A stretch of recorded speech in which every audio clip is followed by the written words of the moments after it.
मेरा नाम है मेहरुनिशा। आपका मेरे चैनल पर स्वागत है। आइए सुनते हैं मीनाक्षी की ये कहानी। मनोज को अपनी बीवी मीनाक्षी की बातों पर बिल्कुल भी यकीन नहीं हुआ। वो बोला, अगर तुम्हारी बात झूठ निकली तो? मीनाक्षी ने कहा, अगर मेरी बात झूठी साबित हुई तो मुझे फांसी पर लटका देना। मनोज, लेकिन यकीन करो, मैं जो कह रही हूँ वो एकदम सच है। मनोज काफी दिनों से परेशान था। उसका बिजनेस ठप हो गया था और उस पर काफी कर्ज चढ़ गया था। इस कर्ज को उतारने के लिए मनोज सहारनपुर की अपनी पुश्तैनी जमीन बेचना चाहता था, लेकिन मनोज के बड़े भैया और भाभी उस जमीन को बेचने के पक्ष में नहीं थे। 2 साल पहले तक दोनों भाइयों के बूढ़े माँ बाप सहारनपुर में ही रहते थे। 2 साल पहले जब पिता की मौत हुई तो बूढ़ी माँ कौशल्या देवी पांडव नगर आ गई।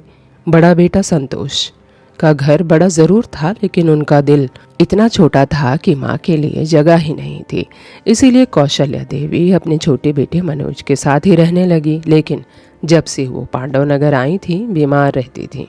मनोज की बूढ़ी माँ कौशल्या देवी की सेवा उनकी छोटी बहू मीनाक्षी अपनी माँ की तरह रहती थी। बड़े भैया तो अपनी माँ को पूछने तक नहीं आते थे। मीनाक्षी और मनोज ही थे जो पिछले 2 साल से अपनी माँ की देखभाल कर रहे थे। माँ के इलाज में भी मनोज ने काफ़ी रुपया खर्च कर लिया था। जब मनोज की भाभी कुसुम के तीसरा बच्चा होने को था, तब मीनाक्षी ही थी जो दिन रात अपनी जेठानी की सेवा में लगी रहती थी। जब बच्चा हो गया और मीनाक्षी की जेठानी अपने बच्चे के साथ हॉस्पिटल से घर आई तो उसने मीनाक्षी की सेवा के बदले में उसके हाथों में नोटों की गड्डी पकड़ा दी, लेकिन मीनाक्षी ने वो रुपया नहीं लिया। भाभी को तब भी ऐसा लगा था कि मीनाक्षी उसकी सेवा रुपयों के लिए कर रही है। मनोज तो अपनी भाभी की इस आदत से बहुत गुस्सा हुआ, लेकिन मीनाक्षी ने ही उसे समझाया कि जाने दो, उनकी सेवा करना हमारा फर्ज है। वो हमें जो चाहे समझे, लेकिन हमारी नज़र में वो हमारे बड़े ही रहेंगे। अपने छोटे भाई के घर कौशल्या देवी की इतनी सेवा देखकर बड़े भैया भाभी को लगता कि सहारनपुर की ज़मीन को हासिल करने के लिए ही मनोज और उसकी बीवी माँ की इतनी सेवा कर रहे हैं, लेकिन ऐसा नहीं था। मीनाक्षी का स्वभाव ही ऐसा था कि उसके दिल में उस सब के लिए जगह थी। छोटे से घर में किसी तरह गुजर बसर करने के बावजूद वो कभी अपने पति मनोज से शिकायत नहीं करती थी। बड़े भैया और भाभी का रवैया मनोज और उसकी बीवी मीनाक्षी के लिए हमेशा से बुरा था। मनोज कभी अपने भैया भाभी के लिए बुरा बोल भी देता था, लेकिन मीनाक्षी अपने जेठ और जेठानी की बातों को कभी दिल पर नहीं लेती थी। मीनाक्षी की आदत की वजह से उसका पति मनोज उसे बेवकूफ़ समझता था, लेकिन मीनाक्षी को इस बात की कोई परवाह नहीं थी। 15 दिन पहले ही माँ की मौत हो गई। माँ की मौत के बाद मनोज इस दुविधा में था, किसी तरह भैया और भाभी सहारनपुर की ज़मीन को बेचने के लिए राज़ी हो जाए, लेकिन मनोज के बड़े भैया किसी भी कीमत पर अपने बाप दादा की ज़मीन नहीं बेचना चाहते थे। मनोज आज ही अपने भैया से मिलकर आया था और तब से ही बेहद परेशान दिख रहा था।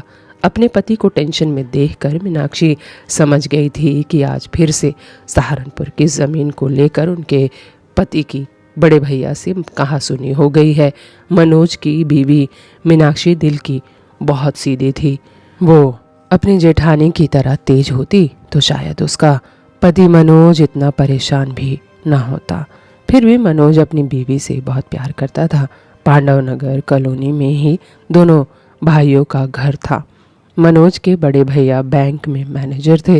वो चाहते तो अपने छोटे भाई का अपने बैंक से लोन करवाकर उसके अचार के बिजनेस को फिर से खड़ा करने में उसकी मदद कर सकते थे, लेकिन उन्होंने ऐसा नहीं किया। बड़े भैया संतोष के 3 बच्चे थे, जिनमें 2 बड़े लड़के शहर के बड़े स्कूलों में पढ़ते थे। मनोज की एक ही बेटी थी जो 6 साल की हो चुकी थी, लेकिन उसे महंगे स्कूलों में पढ़ाने की औकात मनोज की नहीं थी। इसीलिए मनोज ने अपनी बेटी अनुराधा का एडमिशन पांडव नगर के सरकारी स्कूल में करवा दिया था। रात को मीनाक्षी की बेटी सो चुकी थी और मनोज भी अपने भैया के घर से मायूस होकर लौटा था। खाना खाते समय ही मीनाक्षी ने अपने पति से ऐसी बात बताई कि उसके कानों पर विश्वास ही नहीं हुआ। मीनाक्षी की बात को सुनकर मनोज थोड़ी देर खामोश हो गया, फिर बोला, मीनाक्षी, लेकिन ये बात तुमने मुझे अब तक क्यों नहीं बताई? मीनाक्षी ने कहा, माँ जी को मरे हुए अभी महीना भी नहीं गुजरा। इस बीच में इतनी बिजी रही कि उनकी बात आपको बताना ही भूल गई। आज आपको इतना परेशान देखा तो मुझे माँ जी की वो बात याद आ गई जो मरने के एक दिन पहले ही माँ ने मुझे बताया था। सहारनपुर वाले घर के एक कमरे के दाहिनी ओर के कोने की ओर अगर गड्ढा खोदा जाए तो वो वहाँ पर उनके पूर्वजों का बहुत सारा धन गड़ा हुआ है। हालांकि मेरी सास ने अपने जीवन में कभी उस धन को अपनी आंखों से नहीं देखा, लेकिन जब उनके ससुर की मौत हुई थी तो उन्होंने मेरी सास कौशल्या देवी को ये बात बताई और उन्होंने मेरी माँ जी से बोला था कि इस धन के बारे में उसी को बताना जो उस धन को संभालने के लायक हो।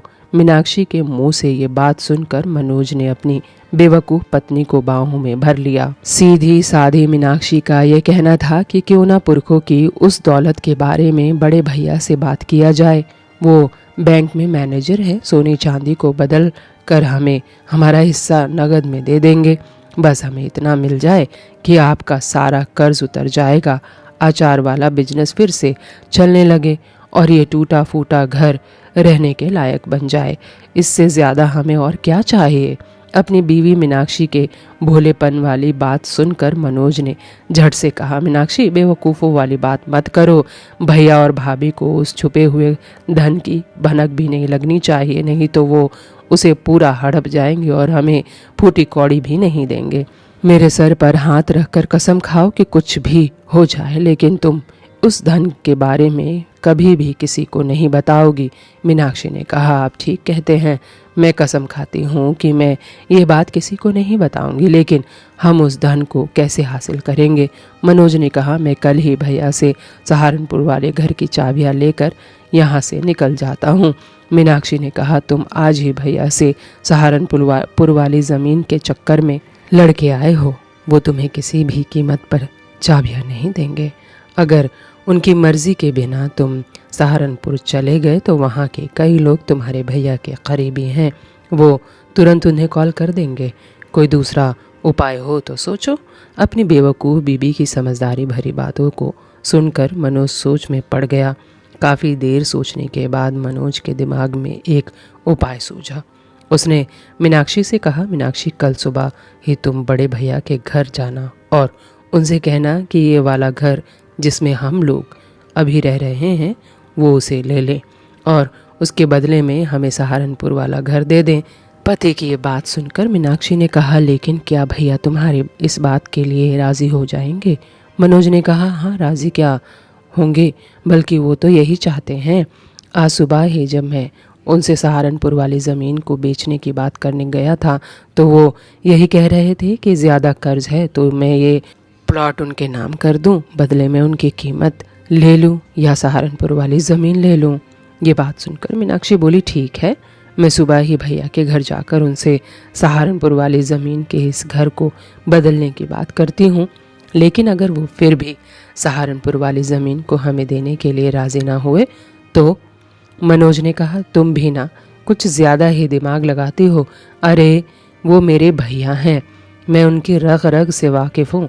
असल में भैया बहुत पहले से हमारे इस प्लॉट को हड़पने की फिराक में है।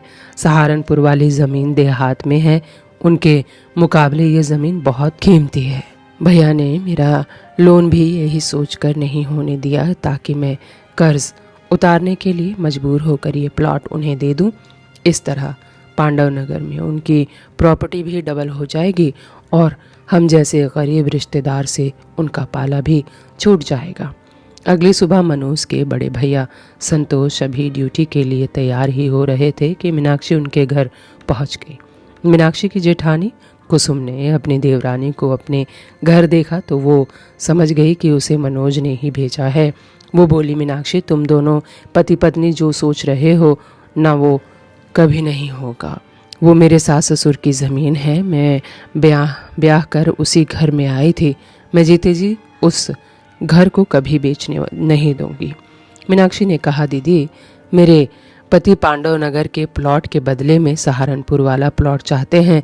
मेरे पति ने सोच लिया है कि अब वो पांडव नगर में नहीं रहेंगे, महंगा शहर है और कमाई कुछ नहीं, इसीलिए गांव में ही वो छोटा मोटा कोई काम कर लेंगे। आप यहाँ वाला हमारा प्लॉट रख लीजिए, बदले में हमें सहारनपुर वाला मकान दे दीजिए। मीनाक्षी की ये बात सुनकर उसकी जेठानी कुसुम के चेहरे पर खुशी छलकने लगी। वो बोली, मीनाक्षी मैं तो कब से अपने देवर को यही बात समझा रही थी कि पुश्तैनी ज़मीन बेचने से अच्छा है कि वहीं जाकर रह लो, लेकिन उसे मेरी बात अब समझ आई है। मीनाक्षी के जेठ संतोष ने मीनाक्षी के मुंह से ये बात सुनी तो वो बोले, मीनाक्षी देखो, मैं मनोज का सगा बड़ा भाई हूँ, उसके भले के लिए ही सोचूंगा। आज ही मैं यहाँ वाली ज़मीन के पेपर बनवा लाता हूँ, तुम दोनों पति पत्नी साइन कर देना और सहारनपुर चले जाना। मीनाक्षी की बातों से संतोष और उसकी बीवी कुसुम को लगा कि उनकी मनमांगी मुरादें पूरी हो गईं। एक भाई की मजबूरी का फ़ायदा दूसरा भाई ना उठाए तो फिर भाई होने का क्या फ़ायदा। शाम 5 बजे ही मनोज के मोबाइल पर बड़े भैया संतोष का कॉल आ गया और उसने दोनों पति पत्नी को ज़मीन के पेपर लेकर अपने घर आने को कहा। मीनाक्षी ने अपनी 6 साल की बेटी अनुराधा को साथ लिया और अपने जेठ के घर पहुंच गई। थोड़ी देर में मनोज भी ज़मीन के पेपर लेकर पहुंच गया।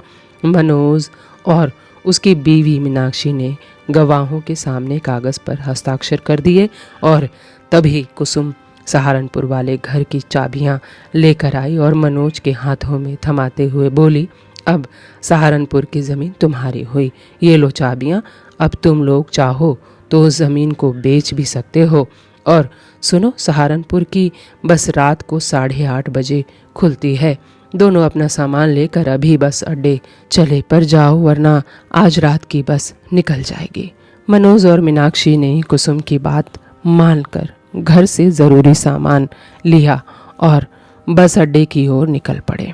मनोज के बड़े भैया संतोष और उसकी बीवी पांडव नगर की ज़मीन हासिल कर बेहद खुश थे, तो इधर मनोज और उसकी बीवी मीनाक्षी भी सहारनपुर की बस में बैठे बड़े खुश नज़र आ रहे थे। सुबह सुबह ही मनोज अपने छोटे से परिवार के साथ सहारनपुर अपने पुश्तैनी घर पर पहुंच गया। मीनाक्षी पूरे दिन पुराने मकान को रहने के लायक बनाने में लगी रही। शाम को मीनाक्षी ने पहली बार अपने पुश्तैनी घर में खाना बनाया और बेटी को सुलाने के बाद अपने पति से बोली, मनोज हम लोग सारा धन एक साथ नहीं निकालेंगे, थोड़ा सा धन निकाल कर पहले अपने अचार वाले बिजनेस को शुरू करेंगे और बिजनेस को इतना बढ़ा लेंगे कि हमें अपने पूर्वजों का पूरा धन निकालने की ज़रूरत ही ना पड़ेगी। मनोज भी कुछ ऐसा ही चाहता था, लेकिन इतने बड़े घर में वो धन कहाँ छुपा है, ये कैसे मालूम होगा। मीनाक्षी की सास कौशल्या देवी ने मरने से पहले मीनाक्षी को बताया था कि घर के अंदर वाले दाहिनी ओर के एक कमरे के कोने के नीचे खुदाई करने पर वो धन मिल जाएगा। तो मनोज और उसकी बीवी पहले दिन से ही काम पर लग गए और उन्होंने रात में दाहिनी ओर का पुराना सा कमरा ढूंढ लिया। उस कमरे में लाइट नहीं थी, तो दोनों ने टॉर्च की रोशनी से उस कमरे की खुदाई शुरू कर दी। लगातार 10 दिनों तक दोनों पति पत्नी घर को खोदते रहे, लेकिन उन्हें उस कमरे में खजाना तो क्या, एक फूटी कौड़ी तक नहीं मिली। उस घर में दाहिनी ओर फुल 4 कमरे थे और दोनों पति पत्नी ने 2 महीने में चारों कमरों को खोद डाला, लेकिन कहीं कोई खजाना नहीं मिला। अब मनोज बुरी तरह हताश हो चुका था, उसके सारे सपने बिखर चुके थे। इस बीच मीनाक्षी अपने पति को लगातार हौसला देती रही, लेकिन खजाना ना मिलने की वजह से वो डिप्रेशन का बुरी तरह शिकार हो चुका था। इसी डिप्रेशन में एक दिन मनोज ने आत्महत्या कर ली। पति की दर्दनाक मौत के बाद मीनाक्षी के सामने उसकी बेटी का भविष्य का था, इसीलिए उसने हिम्मत न हारी और 15 साल गुजर चुके थे। बेवकूफ़ मीनाक्षी अब सहारनपुर की मशहूर बिजनेस वुमेन मीनाक्षी देवी बन चुकी थी।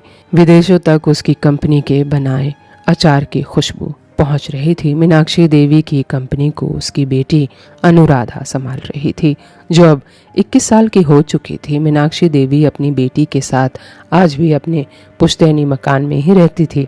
उनके कई करीबी लोगों ने उनसे कहा कि आपके पास इतनी दौलत है तो किसी बड़े शहर में बड़ी सी हवेली क्यों नहीं खरीद लेती। मीनाक्षी देवी हंसकर जवाब देती कि इस घर के उनके पति की यादें हैं, इसीलिए वो इस मकान को अपने जीते जी कभी नहीं छोड़ सकती। एक दिन मीनाक्षी देवी अपने ड्राइंग रूम में थी कि उनके नौकर ने उनसे कहा, आपसे कोई मिलने आया है, बोल रहे हैं कि वो आपके पति के बड़े भाई हैं और भाभी हैं। इतना सुनकर मीनाक्षी देवी ने झट से कहा कि उन्हें अंदर बुला लाओ। 15 साल बाद अपने जेठ और जेठानी को अपने सामने देखकर मीनाक्षी देवी बेहद हैरान थी।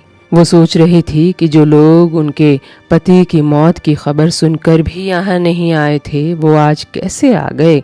चाय नाश्ते के बाद मीनाक्षी देवी ने उनके घर आने का कारण पूछा तो मीनाक्षी देवी के जेठ संतोष बोले, 5 साल पहले मेरे बैंक में डकैती हो गई। इस डकैती में मेरा साला इन्वॉल्व था, इसीलिए पुलिस ने मुझे भी शक के घेरे में ले लिया और मुझे नौकरी से हाथ धोना पड़ा। खुद को बेगुनाह साबित करने के चक्कर में जिंदगी भर की जमा पूंजी चली गई। डकैती की रकम वसूलने के लिए सरकार ने पांडव नगर के मेरे दोनों प्लॉट की कुर्की कर दी और हम लोग किराए पर रहने को मजबूर हो गए। मेरे ऊपर इस वक्त इतना कर्ज है कि मैं मकान का किराया तक नहीं दे पा रहा हूँ। कल मकान मालिक ने हमारा सामान बाहर कर हमें अपने घर से निकाल दिया। हम लोगों के पास अब कोई आधार नहीं बचा, तो हम लोग आपके पास आए हैं। मीनाक्षी देवी को जब अपने जेठ और जेठानी की हालात पता चली तो उन्हें बेहद अफसोस हुआ। वो बोली, आपके बच्चे कहाँ हैं? जेठानी ने बताया, मेरे दोनों लड़के जिन्हें मैंने महंगे स्कूलों में पढ़ाया था, निकम्मे और नालायक निकल गए। बड़े वाले ने अपने टीचर की बेटी से लव मैरिज कर ली। वो इकलौती लड़की थी, इसीलिए मेरा लड़का अपने टीचर का घर जमाई बनकर नोएडा में रह रहा है और हम लोगों को पूछता तक नहीं। छोटे वाला लड़का भी अपने बड़े भाई के नक्शे कदम पर चलते हुए चंडीगढ़ की एक लड़की के चक्कर में फंसकर उसके साथ चंडीगढ़ में ही लिविंग में रह रहा है। उसे भी अपने माँ बाप से कोई मतलब नहीं और छोटी बेटी दिल्ली में है, अभी ग्रेजुएशन में है, हॉस्टल में रहकर पढ़ती है और साथ में छोटी सी जॉब भी करती है ताकि वो अपनी पढ़ाई का खर्च निकाल सके। जेठानी के बच्चे महंगे कॉन्वेंट स्कूलों में पढ़े थे, लेकिन मीनाक्षी देवी ने अपनी इकलौती बेटी को सरकारी स्कूल में पढ़ाया था। परिणाम सामने था। मीनाक्षी देवी के सामने उदाहरण था कि रुपयों से संस्कार नहीं खरीदे जा सकते, वो तो परिवार से ही मिलते हैं। जिनके दिल में कभी मीनाक्षी के लिए थोड़ी भी जगह नहीं थी, मीनाक्षी देवी ने उन्हें अपने घर में जगह दे दी और उनकी बेटी पुष्पा की पढ़ाई का पूरा खर्च भी मीनाक्षी देवी ने उठा लिया। एक दिन मीनाक्षी देवी के पास उनकी बेटी अनुराधा आई और बोली, माँ, क्यों ना आपकी सास यानी कि मेरी दादी के नाम पर एक मुफ्त हॉस्पिटल खोल दिया जाए। आखिर उन्हीं की वजह से तो आज हम लोग कामयाबी की इस ऊंचाई तक पहुँचे हैं। अगर वो मरते वक्त आपको वह राज की बात ना बताती तो आज हम लोग किस हालत में होते। मीनाक्षी देवी ने कहा, अनुराधा, तुम बिल्कुल सही बोल रही हो। कौशल्या देवी के नाम से हॉस्पिटल का काम जितनी जल्दी हो सके शुरू कर दो। अनुराधा ने कहा, माँ, तुमने एक बात आज तक मुझसे नहीं बताई कि जब पापा को वो खजाना नहीं मिला तो आपने कैसे ढूंढ लिया और आपको जमीन के नीचे से कुल कितना धन मिला था। मीनाक्षी देवी ने बताया, जब तुम्हारे पापा ने खजाना ना मिलने से हताश होकर आत्महत्या कर ली थी, मुझे तुम्हारी खातिर जिंदा रहना था, इसीलिए मैं दूसरों के घरों में काम कर जैसे तैसे तुम्हारा और अपना गुजारा चलाने लगी।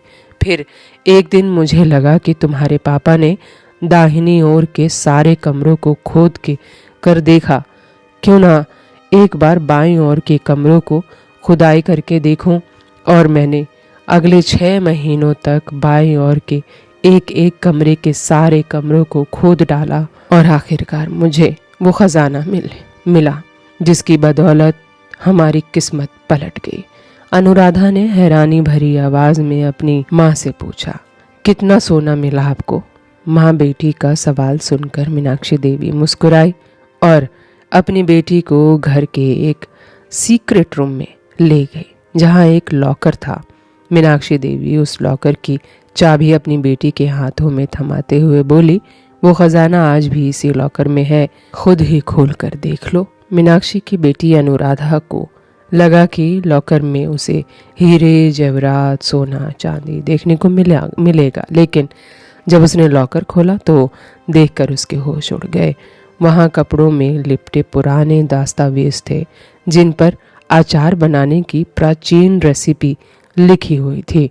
अपनी बेटी को हैरानी में देख मीनाक्षी देवी ने कहा, दरअसल तुम्हारे पूर्वजों का अचार का बेहद पुराना बिजनेस था जिसकी रेसिपी केवल घर के बुजुर्ग ही जानते थे और मरने से पहले वो रेसिपी अपने सबसे भरोसेमंद औलादों को बता देते थे। तुम्हारे परदादा ने अपना वो पुश्तैनी काम छोड़ दिया, लेकिन उसकी रेसिपी उन्हें घर के कोने में दबा कर रखी और मरते समय तुम्हारी दादी को बताया कि घर के कोने में जमीन के नीचे उन्हें अपने पुरखों की सबसे बेशकीमती चीज़ छुपा रखी है।